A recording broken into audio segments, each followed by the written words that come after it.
नमस्कार माझ्या सर्व वाचनप्रिय मित्रमैत्रिणींनो. श्री स्वामी समर्थ. पुस्तकांची दुनिया या आपल्या कथाकथनाच्या यूट्यूब चॅनलवर मी सौ पूनम सोमनाथ पाटील आपले अगदी मनापासून सहर्ष स्वागत करते. मित्रांनो, सध्या आपण आपल्या चॅनलवरती आनंद यादव सरांची नांगरणी ही कादंबरी पाहत आहोत. या कादंबरीच्या कालच्या भागात आपण पाहिले की आनंदाची पु ल देशपांडे यांच्याशी भेट होते आणि पुलंकडून त्यांना साहित्याविषयी खूप प्रोत्साहन मिळते. आनंदाची कविता ह्या पुलांना खूप आवडतात. त्यामुळे आनंदाला नवीन संधी चालून येते. आता आपण पुढील कादंबरी वाचूयात. अशा छान छान कादंबऱ्या ऐकण्यासाठी आपल्या चॅनलला लगेच सबस्क्राईब करा, कारण तुमच्या सबस्क्राईबमुळे मला खूप प्रोत्साहन मिळते अनेक छान छान कादंबऱ्या वाचण्यासाठी. आणि हो, व्हिडिओ आवडल्यास लाईक करा व जास्तीत जास्त शेअर करा.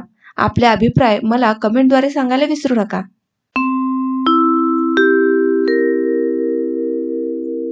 ऑक्टोबर संपता संपता 6माही परीक्षा झाली आणि तुकारामनं आनंदाने उडी मारली. हायस्कूलच्या मुलांच्याही परीक्षा सुरू झाल्या होत्या. त्यांनाही सुट्टी लागणार होती, म्हणून तीही आनंदात होती.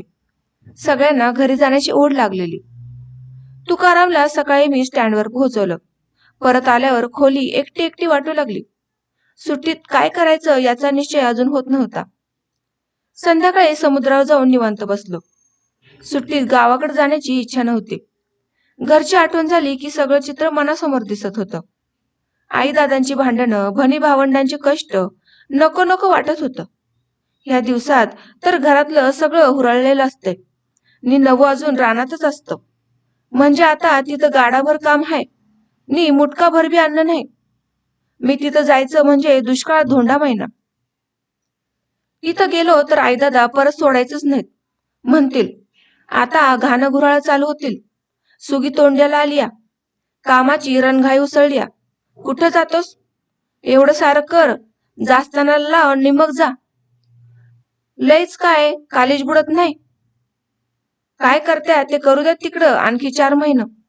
मार्च महिन्यात आपल्या परीक्षा होत्यात. एकदमच जायला येईन म्हण. तवर हितच काय काम मिळालं तर करायचं. 4 पैसे गाठीला ठेवलं पाहिजेत. एक एक पैसा खर्च करताना 17दा विचार करावा लागतोय. ह्या रत्नागिरीची हवा दमट घामट आहे. ते एक बरंच आहे. छात्रालयात उघडं बसलं तरी कुणीही विचारत नाही. थंडी बी पडत नाही. धुडत्यांची तेवढीच बचत होती. आई पत्रातनं सारखं बघावंसं वाटतंय, येऊन जा म्हणती. तिचं पत्र आलं की वाचायचं भ्याच वाटतंय. काय असेल कुणाला ठावं असं वाटतं. मला का तिला बघावंसं वाटत नाही? सगळ्यासनीच बघावंसं वाटतंय. इकडं आलो तेव्हा नुसत्या पेरण्या मातीआड झाल्या होत्या. बाळ पिकांनी मानावर काढण्यासाठी दिवळं वर उचलली होती. आता ती भराला आली असतील. जुंधळ पोटऱ्या धरत असतील. शेंगांची बोटकं घाट्या घाट्या एवढी झाली असतील. पिवळ्या फुलांनी तूर फुलारून आले असेल. औंदा मला हे कुठं बघायला मिळते? माझा पाय या वावरात नाही का त्या पिकासनी माझं भांगलणीचं खुरपण आहे. मला जसं इकडं चुकल्यागत वाटतंय तसं तिकडं सगळ्यासनी चुकल्यागत वाटत असणार. पर मन आवरलं पाहिजे. आता दादालाच बैलांची सोडबांध करावी लागत असणार. दादाचा हात म्हणजे खासदाराचा हात. जरा बैल इकडचा तिकड झाला, तुझभर मागं राहिला की दादाचा चाबूक त्याच्या पाठीवर काढ दिशी. बैलासनी दादा अवतावर मोठवर नको नको होऊन जातोय. ती मनातल्या मनात माझी सारखी वाट बघत असतील. कुणाला कळणार नाही हे. निदान त्या मुका जनावरांसाठी तरी गेलं पाहिजे. घरादाचं आधार आहेत ते. गेलंच पाहिजे. खरं जायचं नाही, पण मन आवरून ठेवलं पाहिजे. शिवाय पैशांची अडचण आहेच. गेलो तर भांडून झगडून उशिरा का होईना इकडे येता येईल. पर जाण्या येण्यात आधीमधी 15-20 रुपये लागतील. एवढं आणायचं कुठनं? तेवढं शिक्षणासाठी उपयोगी पडतील. भावे सरांनी फी माफ केली तर बरंच आहे. नाहीतर तिच्यासाठी हितच राहून काहीतरी काम करून फी फेडली पाहिजे. तर सालाखेर माझ्या हातात रिझल्ट पडल. किती वेळ गेला ते कळलंच नाही. प्रार्थनेच्या वेळी आठवण झाली नि मी उठलो. गावात दिवे लागले होते. मी भराभर पाय उचलत छात्रालयाच्या दिशेने निघालो. छात्रालयात आलो तेव्हा प्रार्थना संपली होती. काळजात चर्र झालं. चुकलं आपलं. गुरुजींना काय सांगायचं आता? वरती बौद्धिक चाललं होतं. तरी मी खोलीच्या अंधारात एकटाच बसून राहिलो. जेवणाच्या वेळी हळूच हॉलमध्ये गेलो. तेव्हा आबानं निरोप सांगितला, जेवण झाल्यावर गुरुजींना भेट. त्यांनी तसं सांगितलंय. हा, अपराधाची जास्तीत जास्त जाणीव झाली. जेवण कसं बसं उरकून त्यांच्याकडे गेलो. अरे आनंदा, प्रार्थनेला नव्हतास आज? चूक झाली. ती झालीच, पण गेला होतास कुठं? समुद्रावर जाऊन बसलो होतो. किती वेळ गेला कळलंच नाही. उठावंसच वाटेना. त्यांनी माझी मनस्थिती समजून घेतली. तुझी आता परीक्षा झाली. घरी जाणार ना?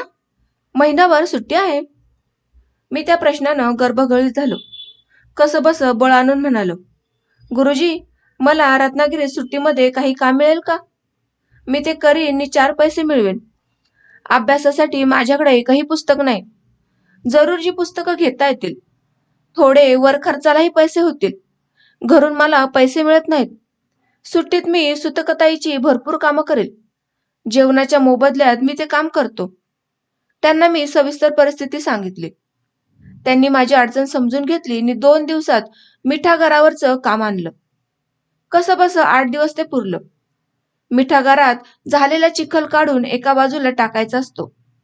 सगळा कुजलेला चिखल भयानक घाण वास मारत होता. ओकाऱ्या येत होत्या. पण अनेक मजूर ते काम करत होते. त्यांच्याबरोबर मी केलं. पहिले 2-3 दिवस अंग खूप दुखलं. त्यावेळी ध्यानात आलं की काम करणं अवघड नसलं तरी अंगाची सवय गेलीये. तरीही काम सोडलं नाही. गुरुजींनी मग पावसाळा संपल्यामुळं झाडांची आळी करण्याचं काम दिलं. दरम्यान हायस्कूलच्या मुलांच्या परीक्षा होऊन त्यांना सुट्ट्या लागल्या. ती निघून गेली. आबा इंटरला होता. त्यामुळे अभ्यास करण्यासाठी म्हणून तो छात्रालयात राहिला. त्याच्या अभ्यासाचं महत्त्व ओळखून गुरुजींनी त्याला राहायला खास परवानगी दिली होती. सर्व छात्रालय तो आणि मी, आम्ही दोघेच होतो. मी रोज थोडी थोडी आळी केली. संडासच्या सोनखताचे 2 खड्डे तयार झाले. त्यातनं खत उपसून सगळ्या आळ्यात 4-4 पाट्या टाकलं. गुरुजींना माझ्या कामाचं विशेष वाटत होतं. मला शारीरिक कामाचं चांगलं वळण आहे असं ते म्हणत होते. कुणब्याच्या घरी शारीरिक कामाचं वळण असतं आणि ब्राह्मणाच्या घरी बैठ्या बौद्धिक कामाचं वळण असतं हे ते विसरत होते. संध्याकाळी नेमाने 2 तास सुतकताई करू लागलो. 15-1 दिवस निघून गेले. दिवाळी छात्रालयात साजरी झाली. गुरुजींनी आम्हा दोघांना 1 दिवस घरी जेवायला बोलवलं. छात्रालयात 3 दिवस काही मिष्टान्न करून खा म्हणून मोकळी दिली. आम्ही बासुंदी पुरीचा बेत केला. 1 दिवस शेंगदाण्याचे लाडू करून खाल्ले. भरपूर ओलं खोबरं घालून पोहे केले. गावाकडच्या पेक्षा दिवाळी चांगली गेली. पण भाऊबीजेचे दिवस उदास गेला. आबाला बहीण नसावी. त्याला 2 भाऊच होते. तरी त्याला गावाकडे न गेल्याची चुटपुट लागली. पण त्याच्या जिद्दी आदर्श स्वभावानं त्याच्यावर मात केली. दोघे आनंदात राहिलो. छात्रालयाच्या शेजारी भूदान जिल्हा कार्यालय होतं. त्याचं काम भाऊ पाहत होते. भाऊ म्हणजे गोविंदराव शिंदे. भाऊ अधूनमधून छात्रालयात येत होते. विद्यार्थ्यांना बौद्धिक देत. त्यांना भूदान कार्य समजावून सांगत. हे सगळं सुतकताईच्या वेळी होत असे. भाऊ तसे 40-45च्या आसपासचे होते. शांत, कमी बोलणारे, गंभीर प्रकृतीचे. तरी त्यांच्या चेहऱ्यावर सूक्ष्मशी हास्यचटा कायम असे. त्यामुळे ते प्रसन्न आणि बोलताना प्रेमळ वाटत. हॉलमध्ये आम्ही दोघे सूत कातत बसलो असताना ते आले. म्हणाले, परीक्षा झाल्या ना तुमच्या? हो. मग आता सुट्टीत अभ्यासासाठी थांबलात का? होय, आबा म्हणाला. मी गप्प बसलो. आता अभ्यासाला 7-8 दिवस सुट्टी घ्या आणि मनानं ताजेतवाने होण्यासाठी माझ्याबरोबर पदयात्रेत सामील व्हा. प्रवास करा. पायी फिरून कोकण आणि कोकणातील निसर्ग पहा. अर्थात सगळा प्रवास काही पायी करावा लागणार नाही. दूरचे अंतर मोटारीने पार करायचे आहेत. तुम्ही माझ्याबरोबर यावं अशी अपेक्षा आहे. पण हे तुम्हाला शक्य असेल तरच. मी सामील होतो. मला आवडेल ते. मी बोलून गेलो. तुला जमेल का आबा? भाऊ म्हणाले. जमेल की. मलाही त्याचा थोडा अनुभव मिळेल. पण तत्पूर्वी गुरुजींची परवानगी घ्यावी लागेल. ती मी घेतो. तुमची तयारी असली पाहिजे म्हणजे झालं. परवाच जायचं आहे. गुरुजींना सांगून उद्या सकाळी तयार करून ठेवा. मुख्य म्हणजे 8 दिवस पुरतील इतकं पेरू तयार करून घ्या बरोबर. आणखी बरोबर काय काय घ्यायचं ते सांगून भाऊ गेले. मला आनंद झाला. मी दुहेरी अडचणीत न सुटलो. कामाशिवाय नुसतं छात्रालयात खात राहणं जड जात होतं. छात्रालयात मुलं नसल्यामुळं कोंडल्यागत झालं होतं. नाईलाज म्हणून आपण इथं अडकून पडलो याची जाणीव कंटाळा आणत होती. बरेच दिवस मनात होतं, तेही एक घडणार होतं. भूदान पदयात्रेचा अनुभव प्रत्यक्ष मिळणार होता. तिथल्या कार्यकर्त्यांबरोबर हिंडायला मिळणार होतं. विचार ऐकता येणार होते. प्रत्यक्ष कार्य कसं चालतं याचाही अनुभव घेता येणार होता. थोडं वाईट वाटलं की आमच्या पदयात्रेत आप्पा पटवर्धन असणार नव्हते. कुठंतरी कोकणाबाहेर काही दिवसांसाठी ते गेले होते. मी आणि आबा मोठ्या उत्साहाने पदयात्रेला गेलो. भाऊंच्या बरोबर पाली, राजापूर, फोंडा, गोपुरी, मालवण, कोळके, मसुरे, अंगणेवाडी इत्यादी ठिकाणं पदयात्रा केली. गोपुरे, मसुरे इथं जास्त दिवस मुक्काम ठोकून सभा, श्रमदान, भूदान, वाङ्मय खपवण, बौद्धिक खेळणं इत्यादी गोष्टी केल्या. या पदयात्रेत गोपुरीतील आणि स्थानिक भागातील बरेच भूदान कार्यकर्ते सामील होत होते. त्यांच्याबरोबर बोलण्याची, गप्पा करण्याची, त्यांची दिनचर्या जवळून बघण्याची, स्वभाव न्याहाळण्याची संधी मिळत गेली. रत्नागिरीत जे होत होतं तेच सगळ्या प्रवासात झालं. एसटीचा सगळा रस्ता इथली वेडीवाकडी वळणं घेत होता की आता त्यानं कोणत्या दिशेला तोंड केलं हे कळत नव्हतं. पालीच्या मुक्कामात सूर्यचक्क निवृत्तीला उगवला. मनाची कितीही समजूत काढली की सूर्य उगवतो ती दिशा पूर्व समजायची, पण ती समजूत काही पटत नव्हती. मनात एक पूर्व दिशा ठरवलेली होती. निसर्गाची अनेक रूपं बघायला मिळाली. माझ्या देशावरच्या गावाकडं झाडी निसर्ग होता, पण सगळं काही होतं. पण इथल्या निसर्गाचं रूप विलक्षण, सुंदर आणि वेगळं होतं. पालीच्या डोंगराच्या माथ्यावर आम्ही आलो. नुसतं गवत नि भाताची रानं दिसत होती. सकाळच्या उन्हात त्या गवताच्या सोनसळी काड्या चमकत होत्या. झिपऱ्या भातावर पडलेली उन्हही पिकू आलेल्या भाताच्या रंगामुळे सोनेरी, सुगंधी वाटत होती. त्याचा घमघमाट भाताच्या शेतांवर सुटलेला. त्या माथ्यावरनं आसपासच्या अनेक डोंगराचे माथे दूरवर दिसत होते. त्यातले काही 2 शिखरं चक्क पांढऱ्या शुभ्र ढगात आपल्या चोची खुपसून बसली होती. जणू स्वर्गाची वाट त्या डोंगरावरून ढगात आणि ढगांवरून स्वर्गात आल्यासारखी वाटत होती. ह्या डोंगरावरून खाली उतरणीला आम्ही लागलो. उतरणीला लागलो तशी विरळ विरळ वाटणारी झाडी दाट दाट होत गेली आणि आम्ही झाडीत नाहीसे झालो. पठारावरून दिसणारा सूर्यही झाडीमुळे नाहीसा झाला. जितकं उतरणीला लागून खाली खाली जावं तितकी झाडी दाट दाट होत जाणारी. सगळ्या प्रवासात मी हा अनुभव घेत होतो. डोंगराच्या सगळ्या वाटा निशब्द शांततेच्या आणि एकांताच्या. हा सगळा हिरवा हिरवा आणि ताजा ताजा निसर्ग बघून मला अनेक काव्य सुचत होत्या आणि त्या विरत होत्या. मनाच्या खोल भागात जाऊन झोपत होत्या. कधीतरी कविता करताना त्या जागा होतील असं वाटत होतं. माझ्या देशावर गाव आल्याची जाणीव चटकन होईल. एकदम एका जागी घरांचा समूह असेल. माणसांची बोलणी कानांवर पडेल. शाळा, देऊळ आणि चावडी हमखास दिसते. पारावर बसलेली माणसं दिसतात. पण कोकणात असं काहीच नाही. आबा म्हणे, हे काय गाव आलं? पण ते गाव दिसतच नव्हतं. गावाची चाहूल अशी काहीच नाही. न्याहाळून बघितलं की झाडीच्या गर्दीत एखादं घर लपून बसल्यागत दिसेल. तेथून गाव सुरू झालं अशी कल्पना करायची. मग विरळ विरळ अंतरावर एखादं घर लागेल. प्रत्येक घर दुसऱ्यापासून निदान 50 भर तरी लांबवर असेल. त्याच्या भोवतीनं त्याची नारळ पोफळीची बाग, भाताचा आगार, एखादा आड अशी अवस्था. ही सगळी घरं कल्पनेनं एका जागी गोळ्या काढायची आणि गावची कल्पना करायची. मला मोठी गंमत वाटत होती. कोकणातील खेडी अशीच आणि सगळं कोकण तर अशा खेड्यांनी भरलेलं. मोटार स्टँड असलेलं गाव मोठं असते. मोठं म्हणजे 25-30 घरं एका जागी दिसत, एवढंच त्याचं वैशिष्ट्य. बाकीची सगळी घरं विखुरलेली. पालीचं मोटार स्टँड असंच दिसलं. तिथल्या घरांच्या कळकट भिंती कशा तरी उभ्या होत. त्यातील बरीच घरं गवतानं शाखरलेली. त्यांच्या त्या छपरातून स्वयंपाकाचा धूर धुमसत होत होता. माशांचा करपा वास त्यात मिसळलेला. सकाळी सकाळी तिथं टोपल्याच्या टोपल्या माशांनी भरून बायका बसलेल्या. त्याच्यावर माशा घोंघवणाऱ्या. कोणत्याही गावात शिरलं की कमी अधिक फरकानं असं चित्र दिसे. गोपुरी आश्रमात गेल्यावर मात्र वेगळा अनुभव आला. पहाटे उठून नदीवर जाऊन आम्ही आणि आबा स्नान करून आलो. नाश्ता केला, सकाळचं श्रमदान केलं, मग भोजन, नंतर विश्रांती. त्यानंतर पुन्हा थोडं श्रमदान, सूतकताई, प्रार्थनेची वेळ, बौद्धिक असा दिनक्रम.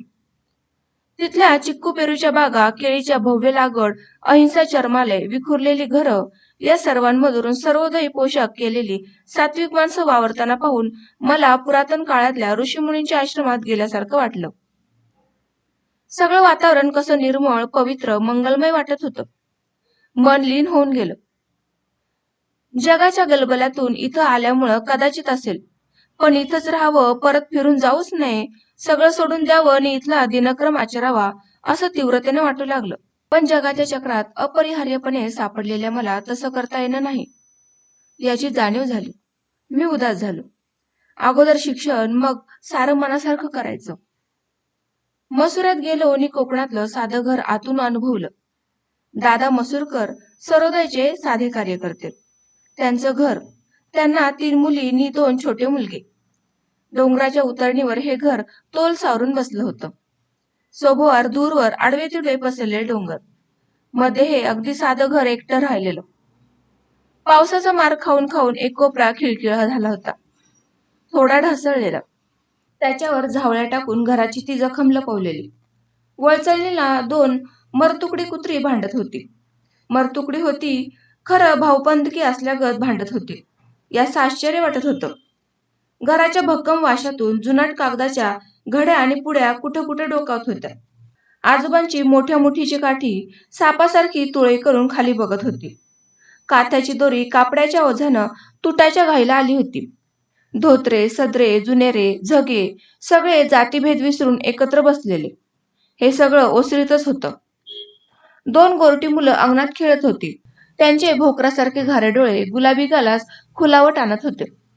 जास्वंदीच्या फुलागत वाटणारे त्यांचे ओठ विलग झाले की पांढरे शुभ्र मोत्यांसारखे दात चमकत. कोकणस्थ ब्राह्मणांचे कोवळं, निरागत, अनघट सौंदर्य काय असतं याची कल्पना त्या घरातील मुलं, माणसं बघताना जाणवत होती. फॅशनेबल संस्कृतीच्या शहरी माणसांपासून दूर दूर असल्याची जाणीव झाली.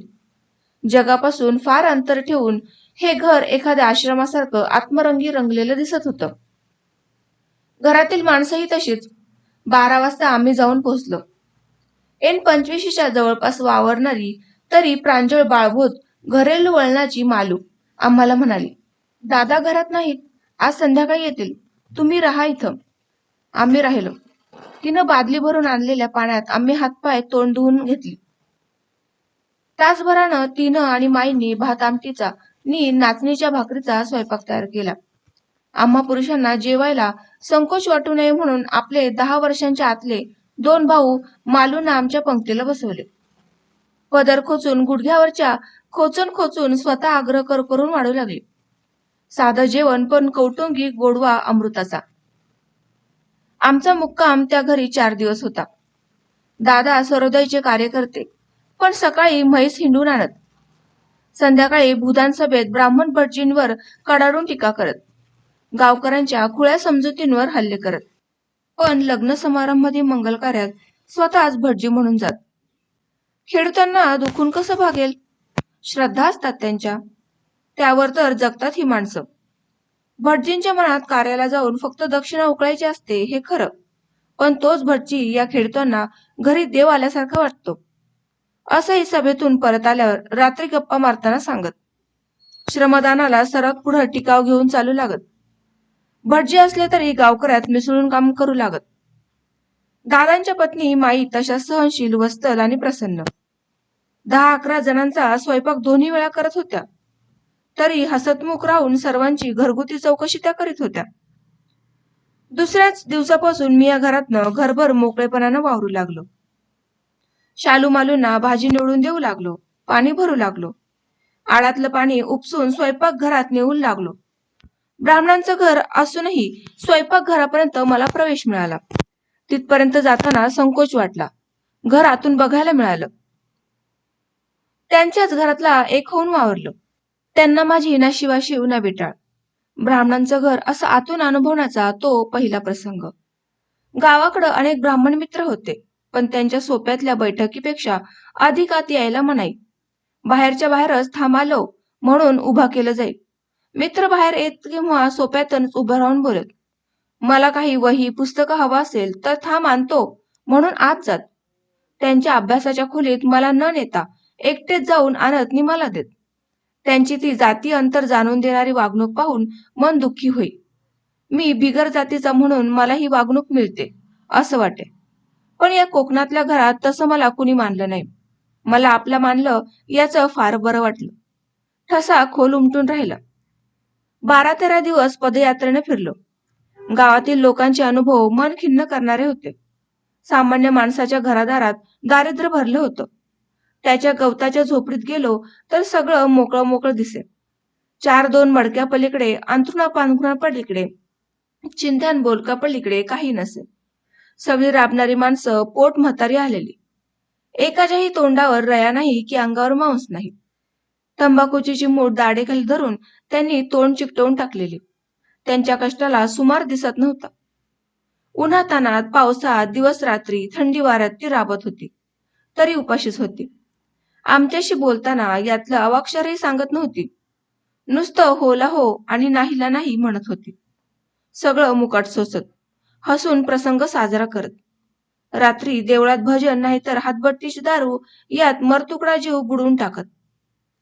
सगळी मुलं पानं कातरलेल्या उभ्या झाडांगत वाळलेली दिसत.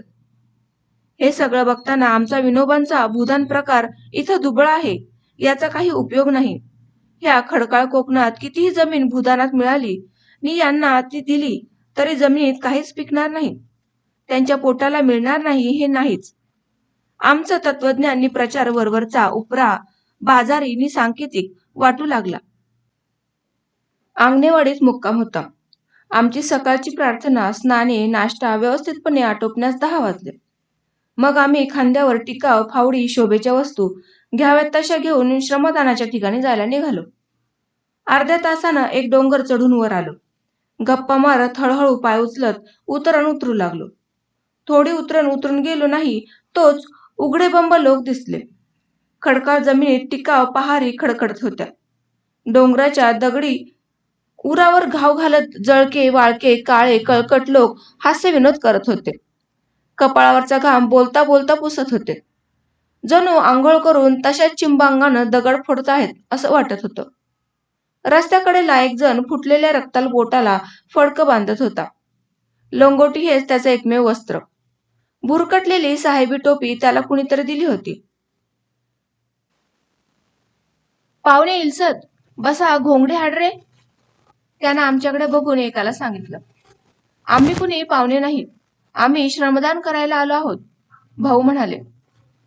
श्रमदान म्हणजे काय हे त्या कोकण्याला कितपत कळलं कुणास ठाऊक. मला मात्र आम्ही पाहुणेच वाटलो. 2 गावांना जोडणारा रस्ता करायचा होता. प्रत्येक घरातून एक एक माणूस पाठवला होता. सगळेच गावकरी होते. पण सकाळपासून आतापर्यंत काम करून त्यांच्या रक्ताचं पाणी झालं होतं आणि आम्ही आता श्रमाचे दान करायला आलो होतो.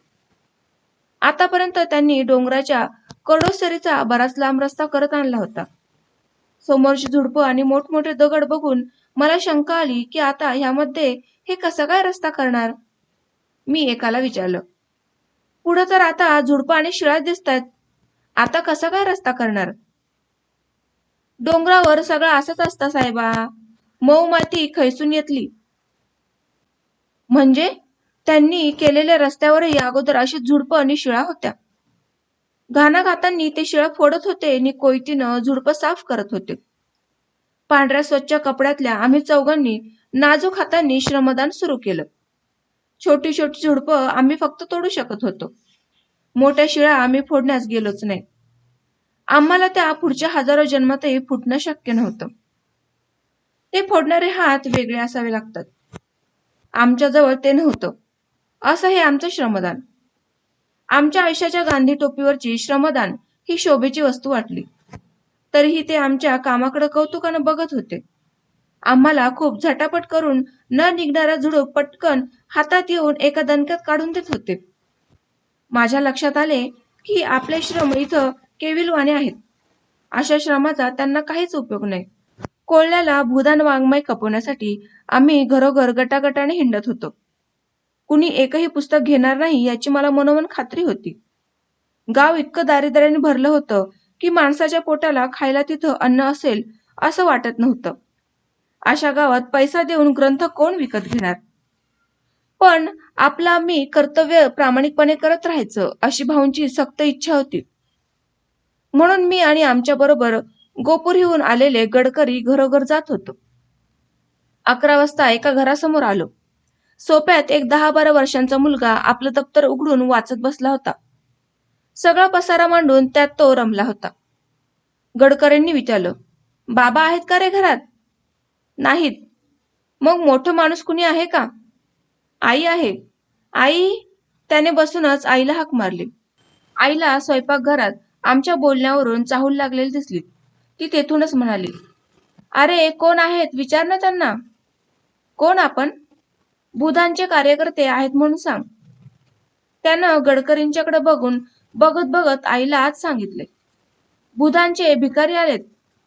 मी कपाळावर हात मारून घेतला. अरे कार्यकर्ते म्हणून सांग. गडकरी हसत हसत त्या मुलाला म्हणाले. पण त्याला कार्यकर्ते हा शब्द काही उच्चारता आला नाही. त्यानं गडकरींचा पंचा, उघड्या अंगावर खादीच्या धोतराची मारलेली भाल आणि त्यावर वाढलेली दाढी बघून अंदाज केला असावा. बाई बाहेर आल्या आणि त्यांनी आम्हाला ते नाहीत म्हणून सांगून वाटेला लावलं. त्यांना बुधानाचं, त्यावरच्या वाङ्मयाचं सोयरसुतक नव्हतं. आस्थाही नव्हती. त्यांचे जगण्याचे प्रश्न वेगळे होते. जाता जाता आम्ही गडकरींना न्याहाळत जाऊ लागलो. त्यांचा गोपुरी आखूड पंचा, पांघरलेलं खादीचं धोतर, आतलं उघडं अंग, वाढलेली दाढी, डोक्यावरचे केस, हे सगळं खरोखर गायवाल्या भिकाऱ्यासारखं दिसत होतं. आतापर्यंत अधिकारवाणीनं भूदानेचा प्रचार करावा असं वाटेल, पण आता पटलं की आपण भिकारीच आहोत. इथं 2 दिवस उपऱ्या उदात्त तत्वांचा कटोरा घेऊन भीक मागायला आलो आहोत. नंतरच्या पदयात्रेत देवरुखचा एक तरुण भूदान कार्यकर्ता भेटला. तो तिथल्या एका मोठ्या कार्यकर्त्याबरोबर आम्हाला पदयात्रेत येऊन मिळाला होता. मुंबईच्या इतक्या गमती जमती सांगायचा की तो मुंबईचा उडाण टप्पू वाटू लागला. सांगता सांगता त्यानं मला 2 गोष्टी सांगितल्या आणि त्या ऐकून मी हादरून गेलो. एक म्हणजे 2 वर्षांपूर्वी त्याची मुंबईतली नोकरी गेली. दुसरी कुठं मिळाना म्हणून तो भूदानात आला होता. त्याला भूदानात आयतं खायला प्यायला मिळत होतं. निदान पोटापाण्याचा प्रश्न तरी सुटला होता. भूदान संस्थेच्या खर्चानं गावोगाव प्रतिष्ठेनं फिरायला मिळत होतं म्हणून तो आला होता. दुसरी एक घटना सांगितली. कोकणातल्या मोठ्या कार्यकर्त्याची एक सुंदर भाची भूदान पदयात्रेत होती. त्याचं पदयात्रेत हैदराबादकडचा एक तरुण महाराष्ट्रीयन कार्यकर्ता आलेला होता. तो गाणी छान म्हणत असे, ढोलकीही छान वाजवत असे, चरख्यावर अतिशय बारीक सूत कातू शकत असे. या कार्यकर्त्याचं आणि त्या सुंदर तरुण मुलीचं पदयात्रेत कसं कधी जमलं हे कुणालाच पत्ता लागला नाही. एके दिवशी ते दोघं पदयात्रेतून नाहीसे झाले. ते कुणालाच भेटले नाहीत. ज्यांची ती भाची होती ते कार्यकर्ते म्हणाले, झालं त्याला इलाज नाही. त्यांचा ते निर्णय घ्यायला स्वतंत्र होते. पदयात्रेत विवाहही जमू शकतात हे काही कमी नाही असं म्हणून ते स्थितप्रज्ञासारखे गप्प बसले. आबाला ही गोष्ट मी रात्री झोपता झोपता खालच्या आवाजात सांगितली. तर आबा म्हणाला, तुला माहिती नव्हतं का हे? अरे हे सगळ्या रत्नागिरी जिल्ह्याला माहित आहे. पेपरातून हे गेल्या वर्षी आलं होतं. मी थक्क होऊन गेलो. माझी भूदानावरची प्रांजळ श्रद्धा नासून गेली. माणसं सगळीकडे सारखीच दिसत होती. मला वाटत होतं भूदानातली माणसं विनोबांसारखी, जयप्रकाशजींच्या सारखी, आचार्य दादा धर्माधिकाऱ्यांसारखी मंतरलेली असतील. निदान त्यांच्यात त्यांचा थोडा तरी अंश उतरला असेल. पण ती गावाकडच्या गल्लीतल्या रामा भीमासारखीच निघाली. मला त्यांची आता कीव येऊ लागली. मालवणहून परतताना आम्ही गोपुरीत पुन्हा 1 दिवस मुक्काम केला. मी आणि आबा रत्नागिरीला जाणार होतो. भाऊ गोपुरीतच राहणार होते. आमची सुट्टी संपत आली होती. आता गोपुरीत मुक्काम केल्यावर मला वेगळं वाटू लागलं. कोकणातल्या सर्वसामान्य माणसापेक्षा आश्रमातील माणसं वेगळी दिसत होती. ती कांतिमान दिसत होती. त्यांच्या अंगावर चरबी, मांस कोकणात कुणाच्याही अंगावर शोभणार नाही असं वाढलं होतं. सकाळी उठून देवाची प्रार्थना तासभर करायची, तासभर बौद्धिक शिकायचं, तासभर नाश्ता करायचा, तासभर स्नान आणि इतर विधी करायचे. मग आश्रमात तास 2 तास नेमून दिलेलं श्रमदान करायचं. मग पुन्हा भोजन विश्रांती. कोकणाला हे भूदान परवडणार नाही. हा आश्रम परवडणार नाही. इथं सगळे सात्विकतेची निःसूतकताची चैन करणारे जमले आहेत. इथनं लवकर बाहेर पडलं पाहिजे. मी अस्वस्थ झालो.